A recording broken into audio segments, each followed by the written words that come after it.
When I was a senior in high school, one of the things that we did every year, and it would be for juniors and seniors only, it was called the Junior and Senior Brunch.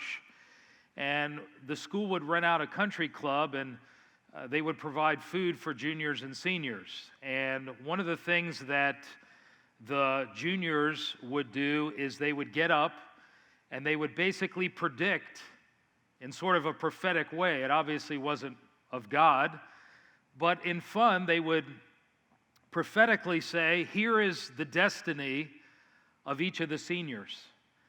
In fact, I think someone said that I was going to be in a rock band, which was ridiculous because I have no music ability. And then, of course, the seniors would bequeath to the juniors certain things, and in some ways it was a nice brunch, but it was absolutely horrible because people's self-esteems were destroyed. Some of the things that the seniors left to the juniors, I can't even repeat. In fact, our dean of students got so angry that every year after that, because of our class, he had to preview the comments that were going to be shared. Because you know how students can be in high school, they can be very ugly with one another. But prophecies were given about the seniors. Well, that's what we want to look at tonight, is the prophecies of Jacob, because Jacob is going to give some prophetic utterances about his sons. So turn to Genesis chapter 49. Genesis chapter 49, we're fast closing the book of Genesis, and in this section, Jacob is on his deathbed. And what he's going to do is he's going to give some prophecies about his sons and the tribes that would come from his sons. Now, some would argue that this is not really prophecies that Jacob is giving here. Rather, it is more sagacious foresight. In other words, Jacob knows the personalities of his sons, and based on their bents, their personalities, he's sort of like a weather forecast saying, here is what your future is going to be, and here is what the tribes that will emerge from you will be like. But I think it's more than just a forecast here. I don't think it's based on the insights of their personality, although most parents know the personalities of their children and can somewhat predict maybe what they're going to do. I believe this is prophetic in nature. Now, these prophecies are given in the form of a poem. And I have to be honest with you, whenever you study poetic literature, it's a little bit hard for us in the West because we have more Greek thinking. We're very analytical, we're very logical, we're very deductive in our thinking, where the Hebrews thought in poetic language. And so, chapter 49, if you're not an expositor of the Word of God, it's not a chapter that you typically would preach from the Bible. Because when you read it at face value, you say, what is this talking about? But to be honest with you, the more I dug into this chapter this week, the more excited I got because there's a lot of richness in this chapter. In fact, Will Varner wrote a book called Jacob's Dozen, and in it, he goes into all the details of each one of the sons of Jacob in terms of their destiny and in terms of their future. And so Jacob here is on his deathbed, and he's going to give these prophecies. Now, this is one of the longest poems in the Bible. And what it shows us is the nature of fulfilled prophecies. You see, prophecies are one of the greatest proofs that the Bible is the Word of God. When skeptics often say you can't trust the Bible, one of the responses that I give, and John's going to be talking about this Sunday, and Peter, is fulfilled prophecy.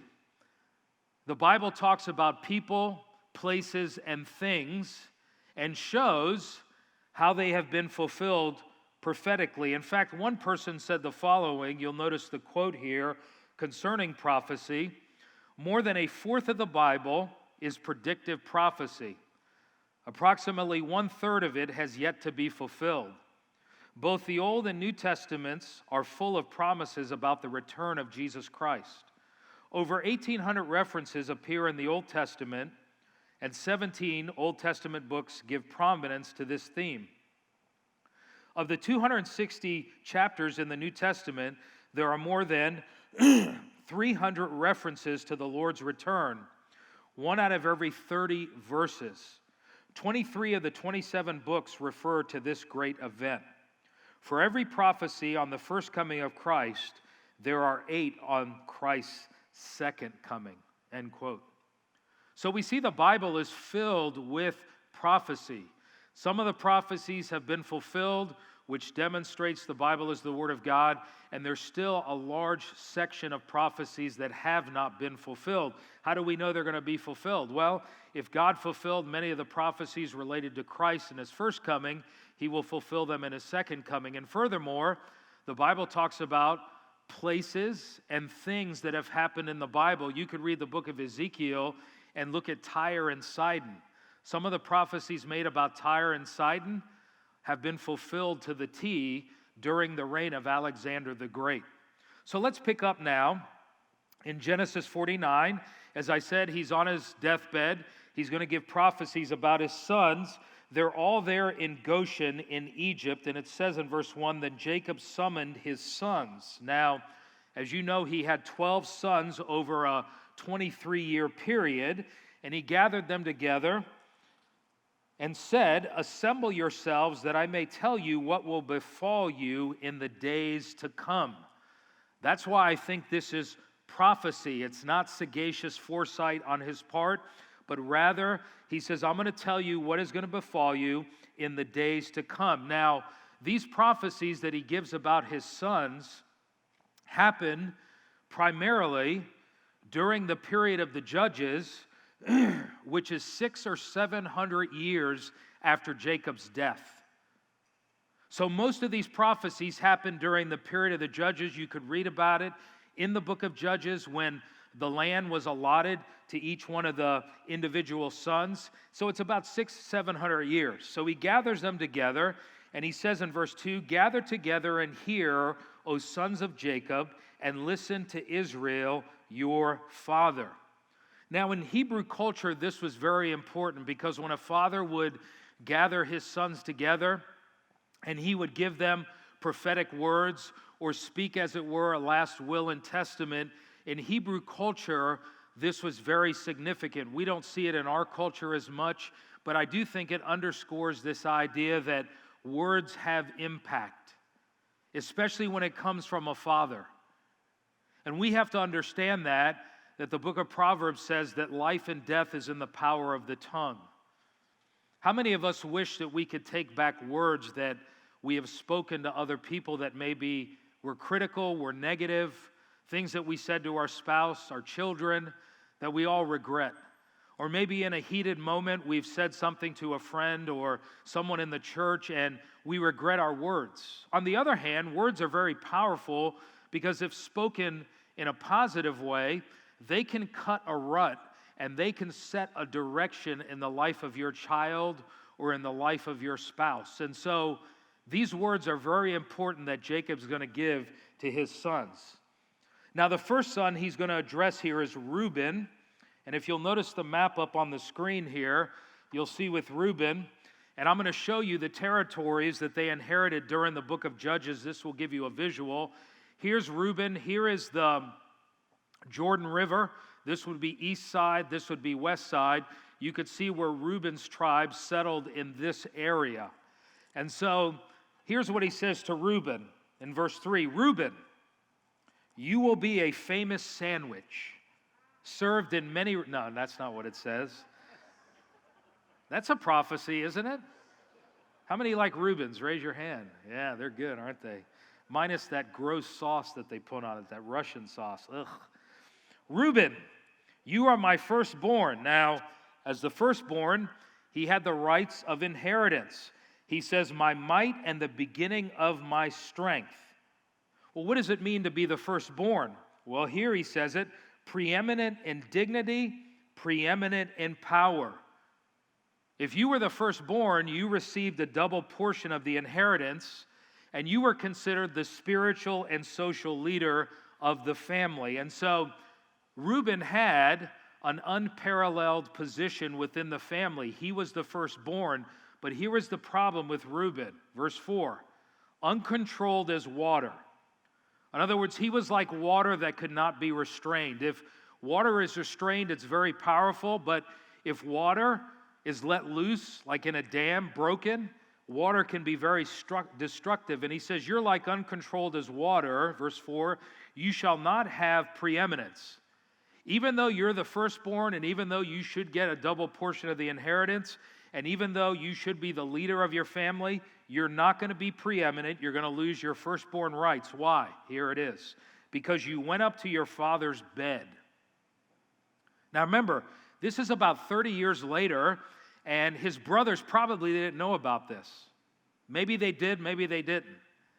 And so in a sense, Jacob is saying, look, you're going to lose your firstborn rights because you went up to your father's bed, then you defiled it.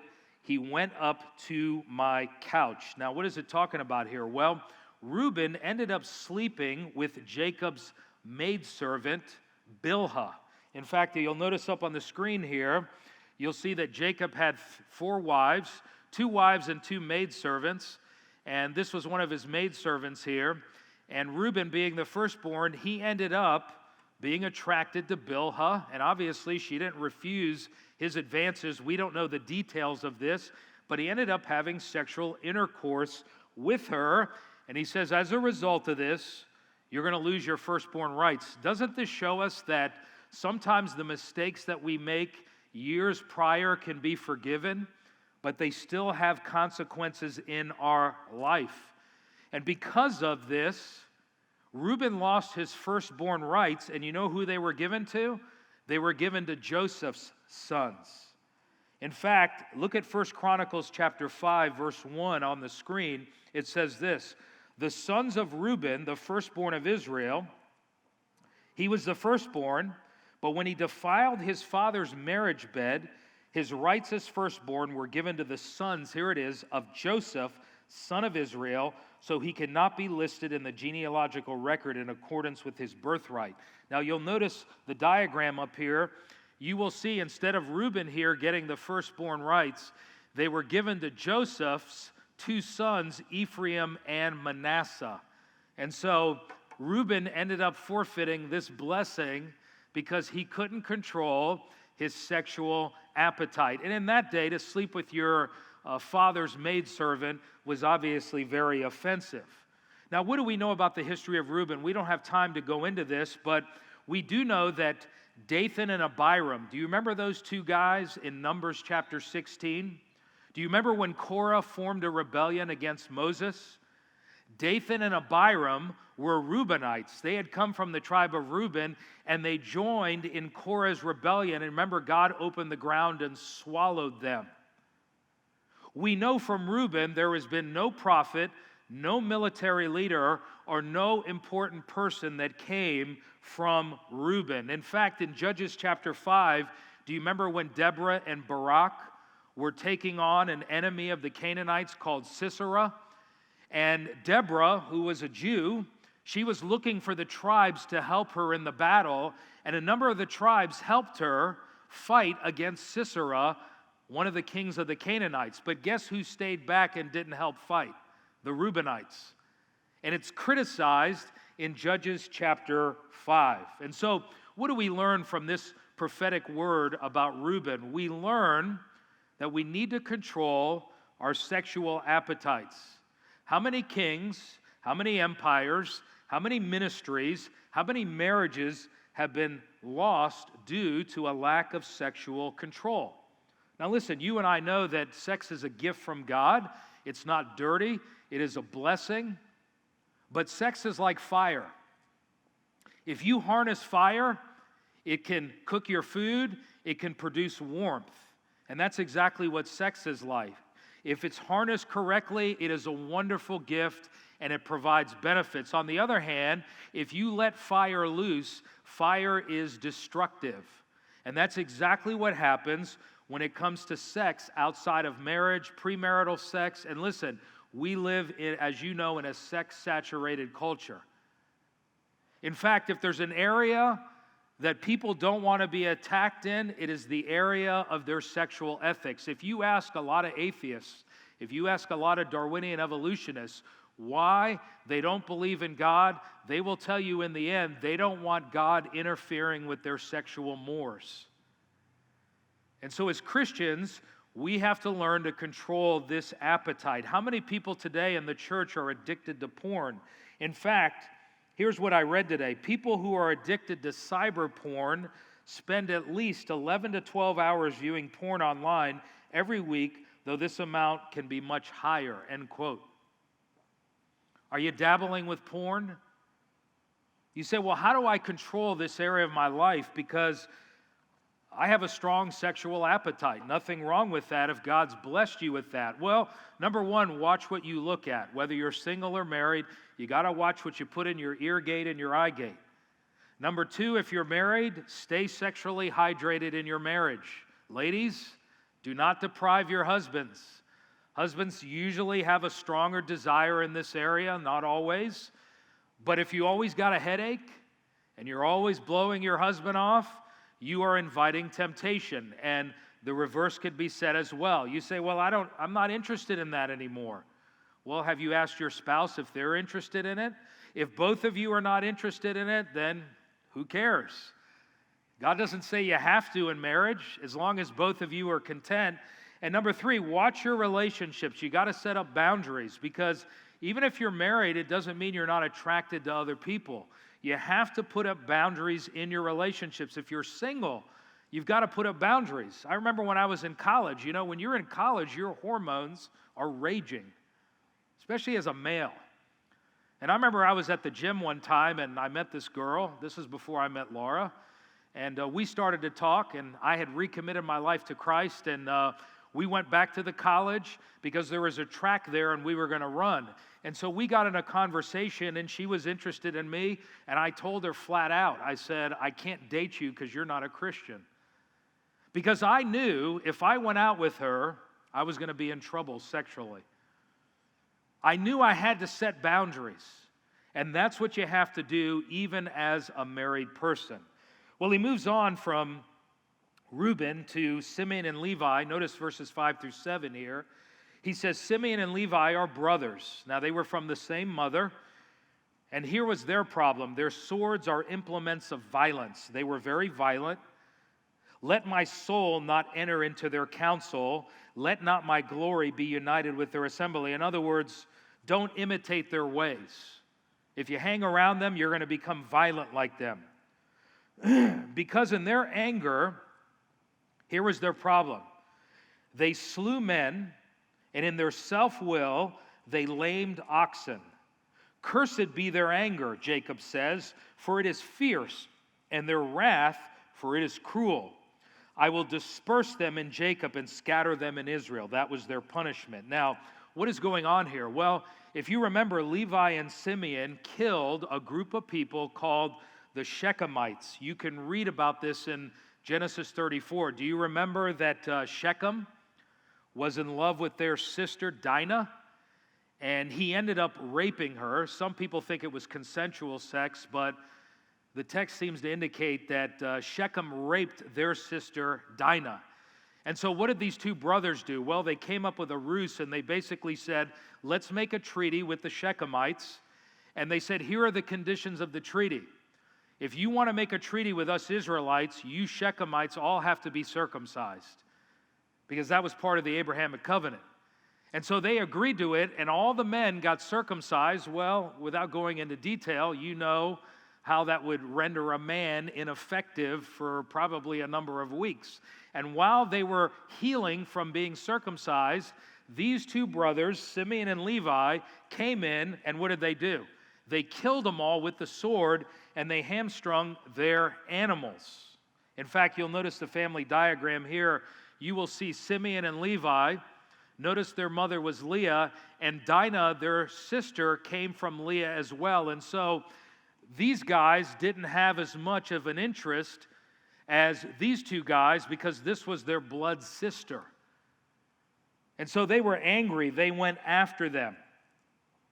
And their anger was more of a selfish anger rather than a righteous anger. The Bible says, be angry and not sin. There is a righteous anger, but they had selfish anger, and as a result, they sought revenge. And you know what God did here, according to this prophecies? Both tribes would be scattered and dispersed. They would not be given land, but they would somewhat be disinherited. Let me show you this. Simeon. Here's Simeon down here. Simeon was actually scattered within Judah. Judah was one of the largest tribes that received a lot of the land. Simeon down here never really had their own identity. They were sort of subsumed under Judah. And so this prophecy here is fulfilled. They were scattered within Judah. You could read about this in Joshua chapter 19. And by the way, Simeon, we know that their tribe decreased in number due to the fact that they engaged in idolatry in Numbers chapter 25 at Baal Peor. The Simeonites fell into idolatry and God killed a bunch of them. So the tribe was scattered within Judah and they never really had significance. You say, well, what about Levi? Well, the Levites never had land. They ended up being given 48 cities within the nation of Israel. All these dots are cities that were given to the Levites where the priests would rule. You say, well, what's the big deal about that? Well, the Levites never were given any land. All they were given was cities. You say, well, why did God bless the Levites? I mean, aren't the Levites the ones that served in the temple and the tabernacle? They were the priests, so how is God cursing Levi if the priestly line came from Levi? Here's the reason why God blessed Levi. In spite of the fact that they got no land, the reason why God blessed them is because, do you remember in Exodus chapter 32, when the Israelites fell into the calf worship when Moses was up on the mountain at Mount Sinai? What happened? When Moses came down, he took the 10 commandments and he threw them down and he broke them, which symbolized the Israelites breaking God's commandment. And God says, anyone who's willing to fight for the Lord stepped up to the plate. And guess who stepped up? Levi.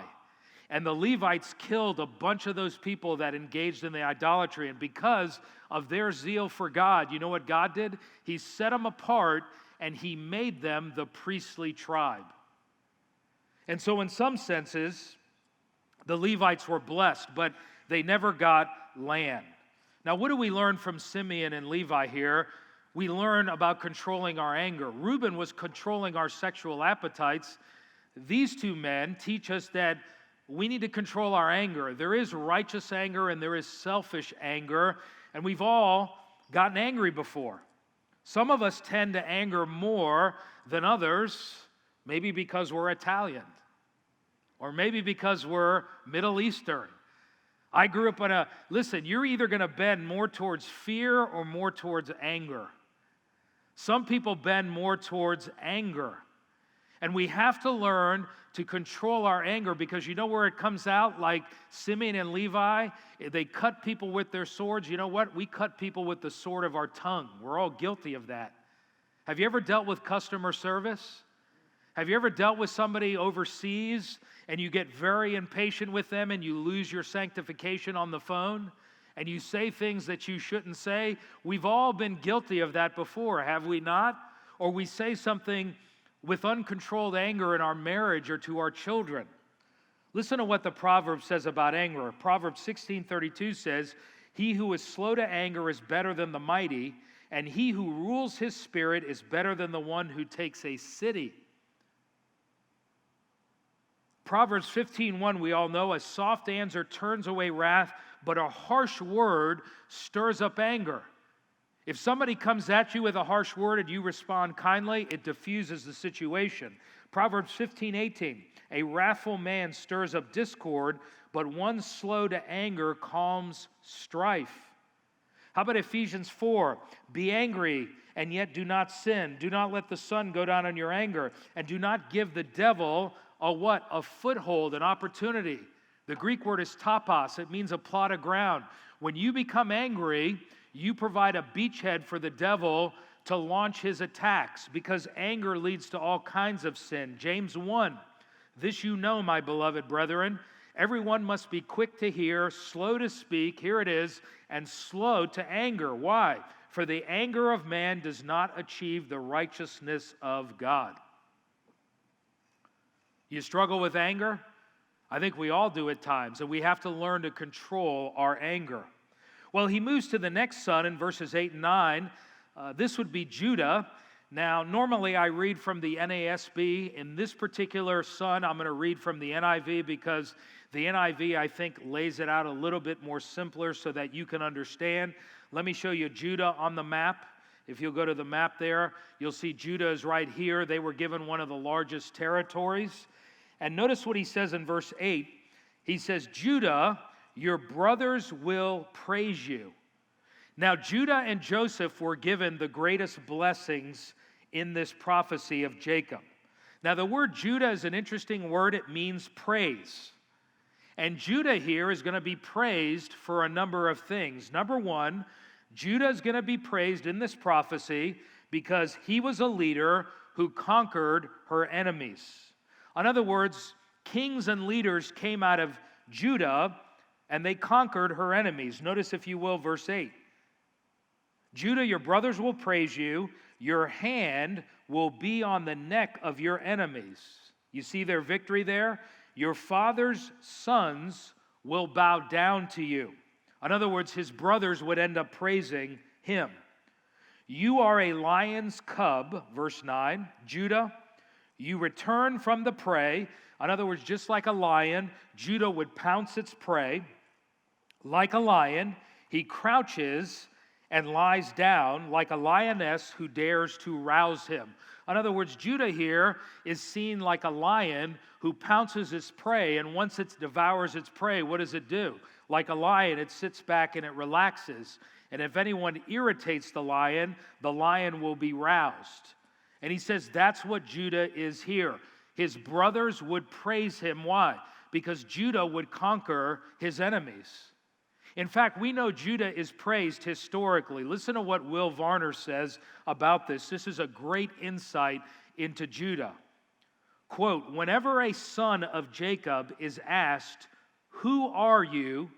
He does not say, I am a Reubenite or a Josephite, but he says, I am a Judite, or in other words, a Jew. The name Jew is a shortened form of Judah and came into existence after the return of the Jews from Babylonian captivity. Although there were representatives of all the tribes in the land at that time, Judah was the dominant tribe. Hence, the land was called Judea. The people, therefore, were Judeans, or in a shortened form, Jews. In the New Testament, the word Hebrews, Israelite, and Jews are synonymous terms to describe the people of Israel. End quote. You see where Judah is praised here. The name is praised.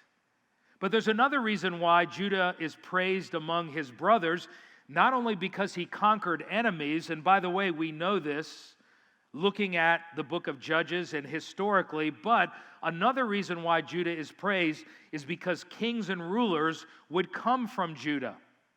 Judah would not only conquer her enemies, but there would be kings and rulers that would emerge from Judah. Look at verse 10. And this is a messianic prophecy that most of us are familiar with, talking about Jesus.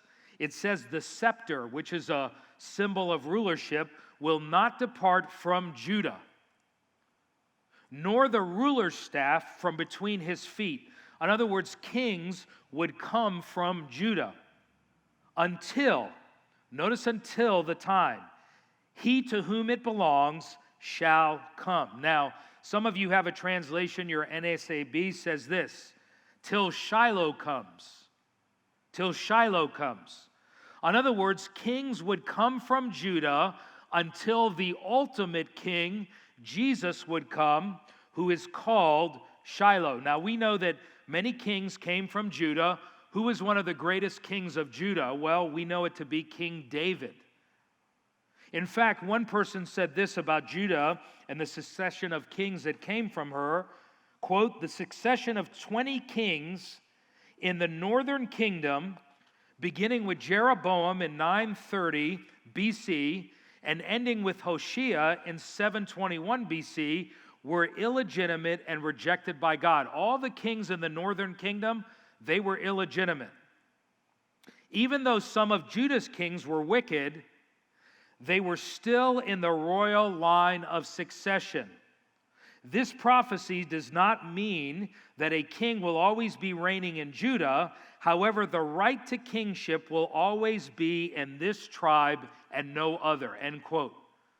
In other words, all legitimate kings came from Judah, King David being one of the greatest ones, but we know that this is a prophecy not only about all the kings that would come out of the line of Judah or the tribe of Judah, but we know it's a prophecy about Christ because he is the ultimate king.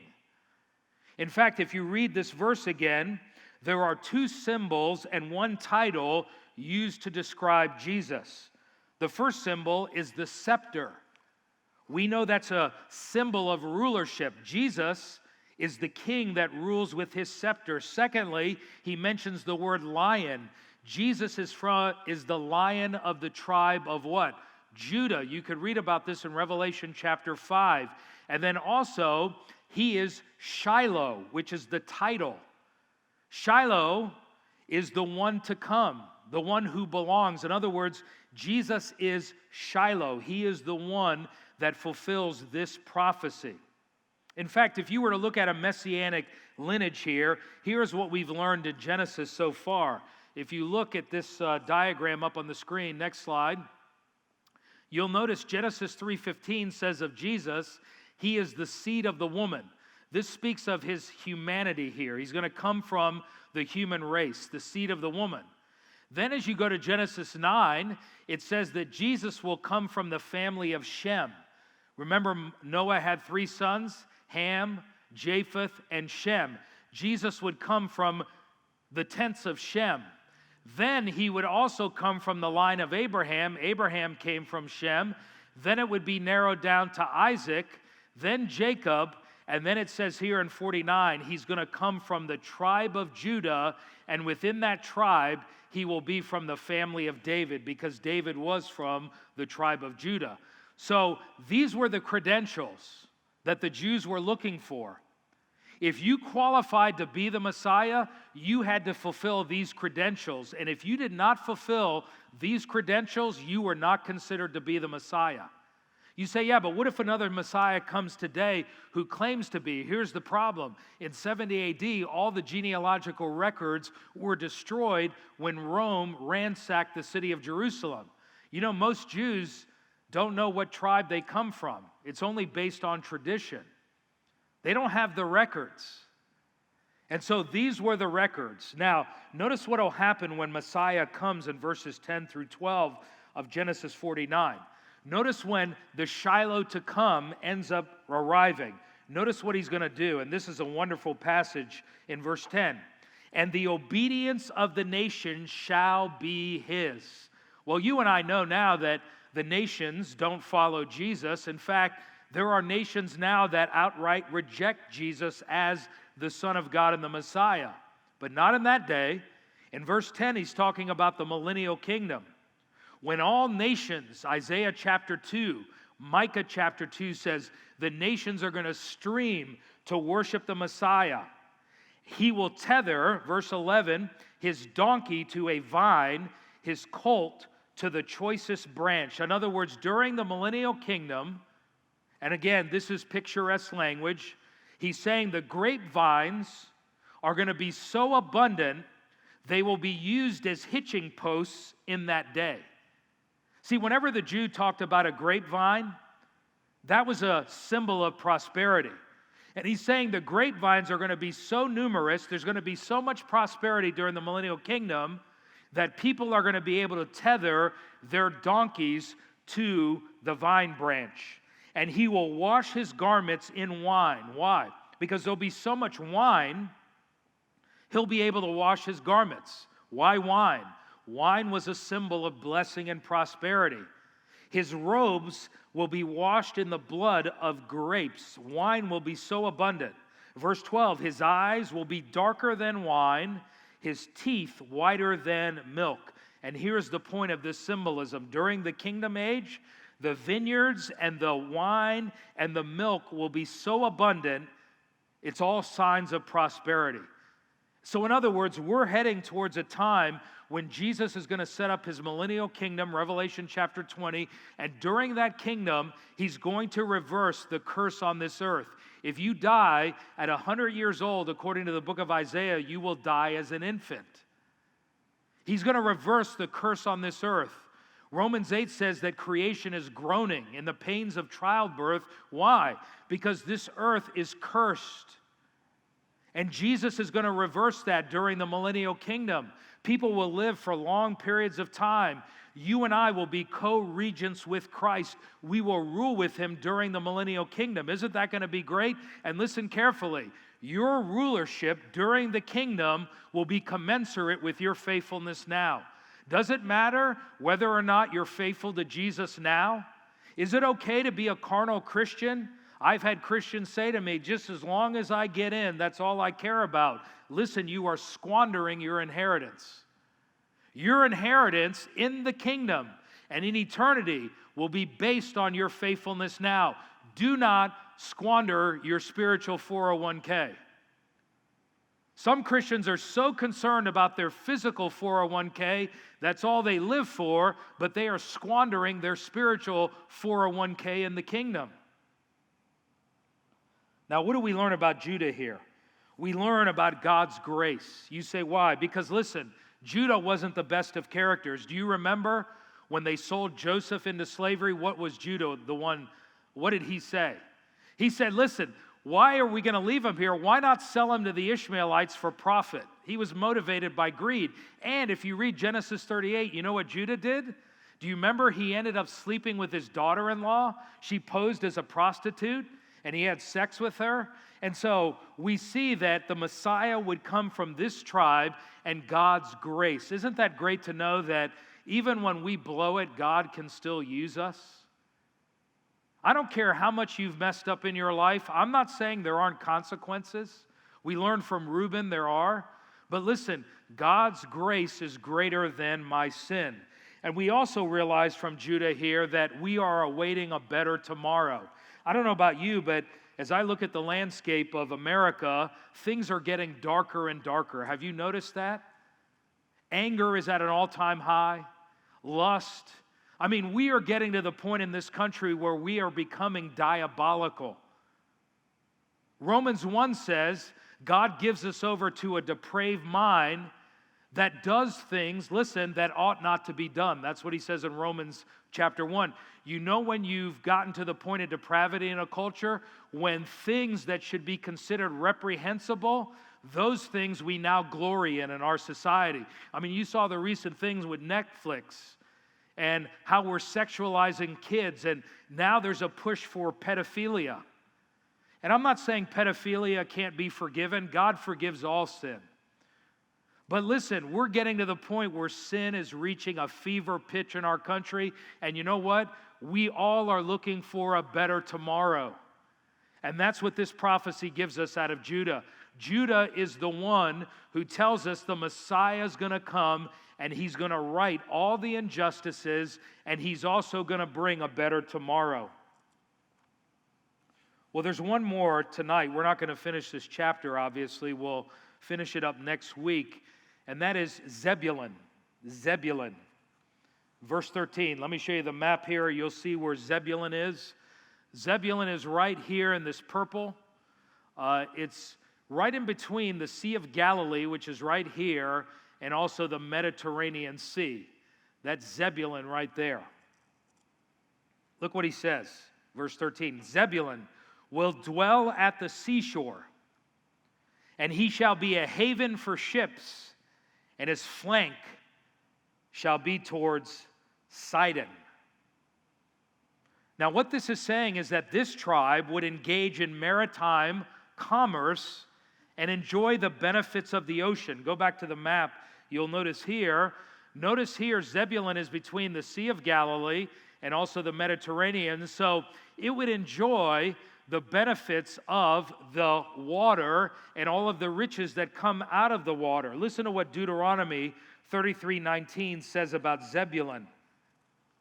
They will summon peoples to the mountain and there offer the sacrifices of the righteous And notice what it says about Zebulun, the tribe. They will feast on the abundance of the seas, on the treasures hidden in the sand. And so he's saying prophetically, this tribe would benefit from maritime commerce and also enjoy the benefits of the ocean. I think we all are blessed by the ocean. How many here love seafood? Raise your hand.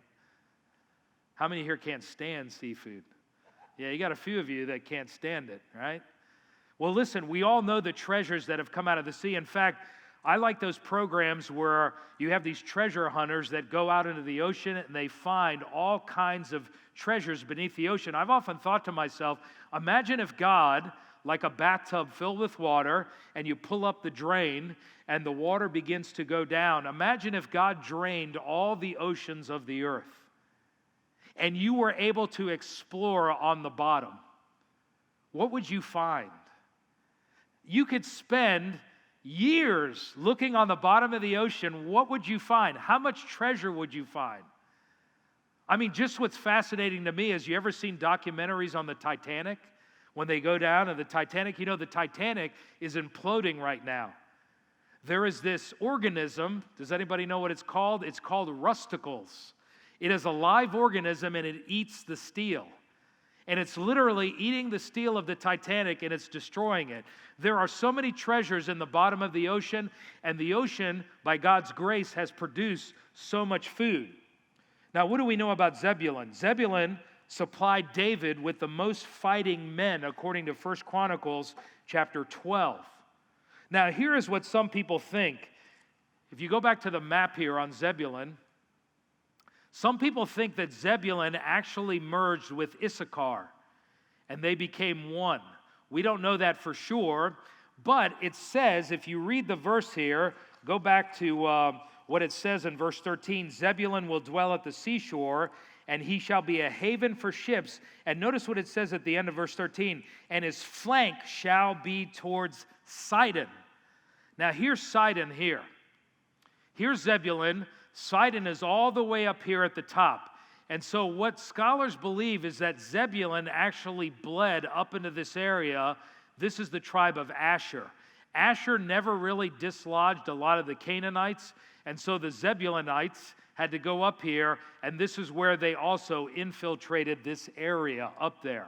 And so this prophecy is true. Now, what do we know as we close about this tribe? This tribe was a very loyal tribe. Listen to what 1 Chronicles 12:33 says. From Zebulun, experienced soldiers prepared for battle with every type of weapon to help David, and I love this, with undivided loyalty. 50,000. In other words, Zebulun had experienced soldiers that basically helped David when David went to war. They supplied 50,000 soldiers. Why?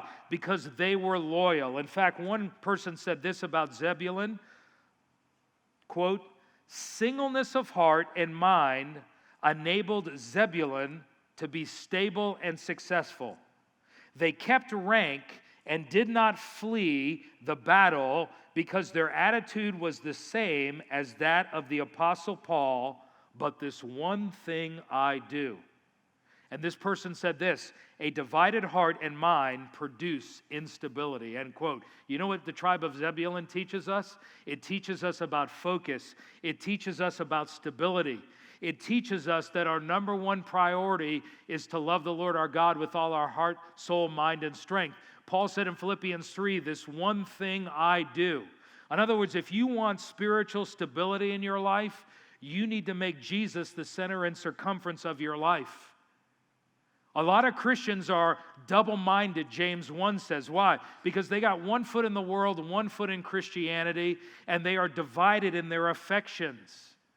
Zebulun was focused. They were prepared for battle, and they were resolute, and it says in 1 Chronicles they were undivided. How about you? Are you undivided in your heart?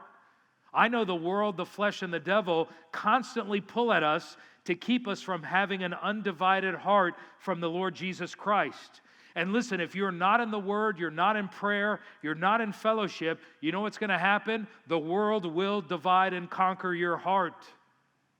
God doesn't want us to be diversified. He wants us to have a singularity of focus.